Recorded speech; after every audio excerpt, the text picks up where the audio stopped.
Two on the bench is better than parts in the box. It's a twin build. Hi. If you want even more Meccano goodness, why don't you check out my Patreon channel? And please like and subscribe and leave a comment below. I post updates in the community section, not only for this week's Patreon build, but also for what I'm currently working on.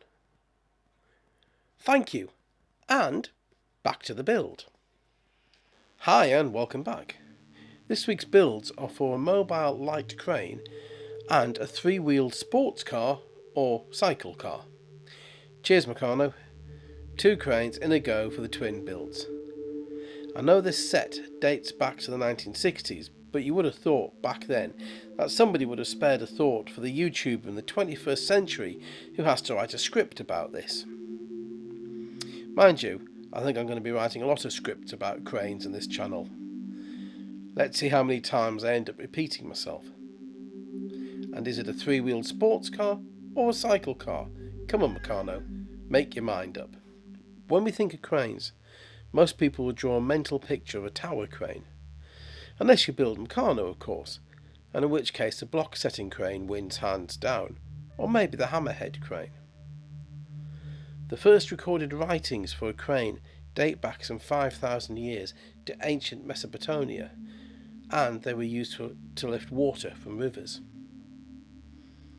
Later, the first construction cranes appeared in ancient Greece around 2,000 to 3,000 years ago. But it wasn't until the Industrial Revolution that the first mobile crane appeared, these being in a very limited way, with their mobility being confined to rails. Up to this point, cranes were set-piece items. Transportation was brought to them for loading or unloading. In the case of castle or cathedral builds, the cranes were built into the building and left there. Durham Cathedral still has the remnants of its medieval crane in the tower, long since replaced by a more modern design. The lightweight workshop crane would not appear until the latter half of the 19th century. This crane, like the mechanic's garage crane, would most likely have been what are called counterweight cranes. In other words, a heavy weight was placed in the back of the unit with instructions not to exceed it. Their use was seen in many areas where full-sized units could not get in. Unloading boats in small harbours is one good example. But any work where goods were needed to be moved around would have seen the need of these cranes. The early examples were fitted to carriages that a horse would have been tethered to, while later ones were moved by hand.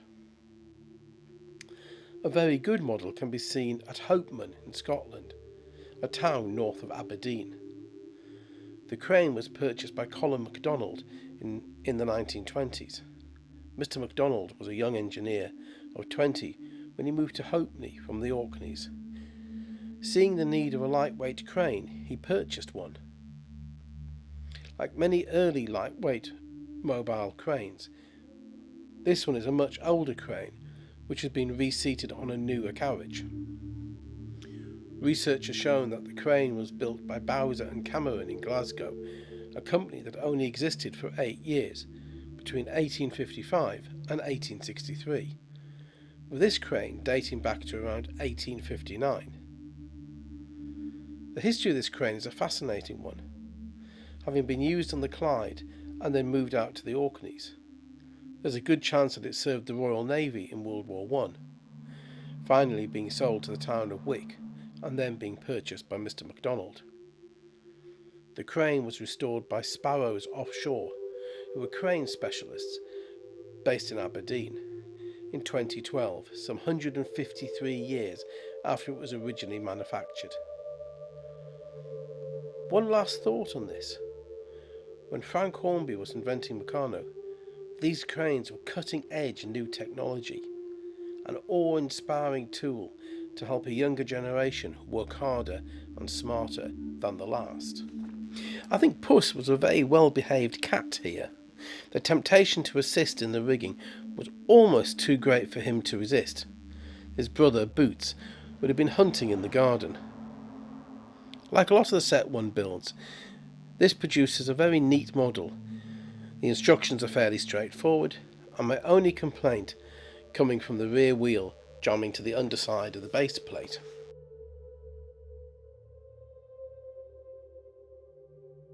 Ah, this model. Yes, what can I say? Oh, pincher of fingers, oh, frustrator of my wits, oh, Meccano, how I do hate you at times, oh, how I curse you with all that is my very soul. In case you haven't got it, this one was a bit of a pain. Might already have said it, probably more than once. My fingers don't do tight places. Heck, even a football pitch might not be enough space. But for all that, it's not as much of a pain as the next twin build. But I guessed with these builds, I prattle on about the build, history, and other things that come up. Part of my enjoyment is what Meccano inspires within a person. Mine has always been a thirst for knowledge. I want to know things, understand the what, the why, and the how, for no other reason than the knowing. So in my research for three-wheeled sports cars, I came across Bertha Benz, Carl Benz's wife. She was the money behind the man in an era when women gave up everything on marriage.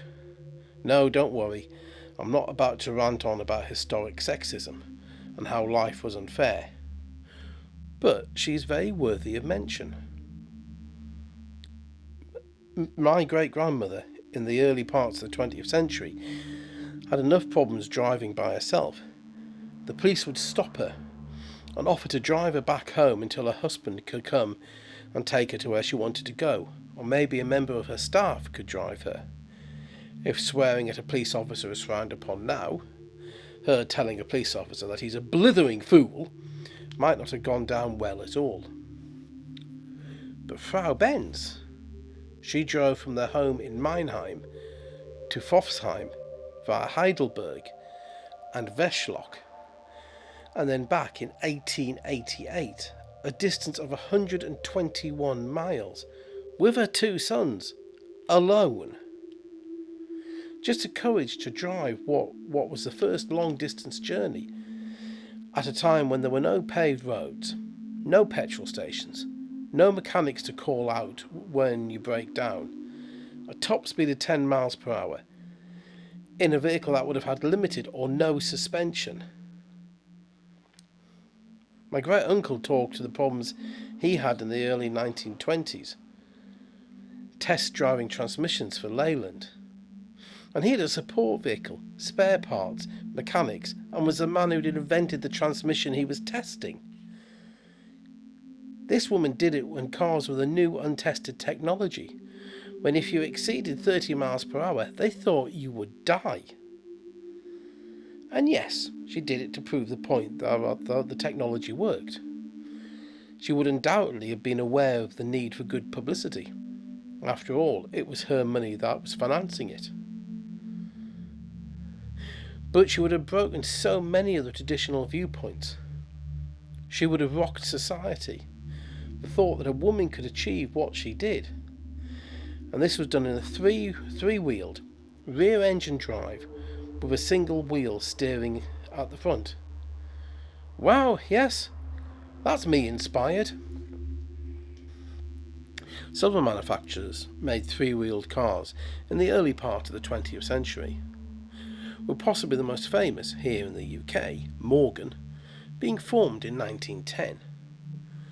But it wasn't until the aftermath of World War II, when the need and drive to get Europe moving again, that we see the movement take off. With companies like BMW and Messerschmitt, and in the UK, along with Morgan, we have the Reliant Robin. Well, okay, that's not a sports car, but it is unique. And the US had the Dale, a three-wheeler which could achieve 70 miles per gallon with a top speed of 85 miles per hour. Yes, the Dale. Well, it was a con. The founder of the company took the investment and ran. Eventually she was arrested and sent to prison for fraud. So we start and finish with a three-wheeled sports car, or cycle car, were two inspirational women. One who proved that you can break the bonds that hold you, that confine you to what you can and cannot do, and another that proved that crime does not pay.